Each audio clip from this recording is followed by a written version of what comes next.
Heci i vau të Dejës, një nga veprat kryesore të sistemit energjetik në vend, pritet të nënshtrohet një rehabilitimi të plot pas më shumë se 53 vitesh punë pa ndërhyrje thelbësore.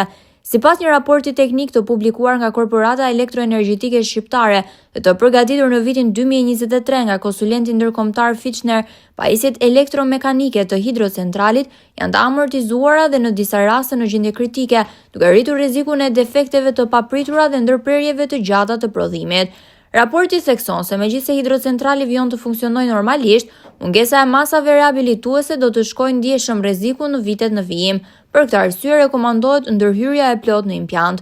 Në vitin 2025, Keshi ka nisur zbatimin e projektit Connecta 2, i financuar nga KFV dhe Banka Europiane e Investimeve, që synon hartimin e strategjisë së rehabilitimit, analizën kosto-përfitim, si dhe vlerësimet e ndikimit në mjedis dhe klim. Projekti konsiderohet vim logjik i rekomandimeve të raportit teknik, duke u fokusuar në prioritetet e sigurisë dhe performancës.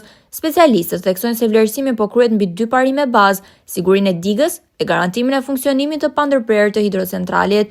Modernizimi pritet të sjellë rritje të rendimentit të prodhimit të energjisë. Sipas vlerësimeve, prodhimi mund të shtohet me rreth 74.000 megawatt në orë në vit, ose afro 7.9% më shumë se mesatarja vjetore që prej vitit 2007, duke gjeneruar mbi 5.4 milion euro të ardhura shtesë çdo vit.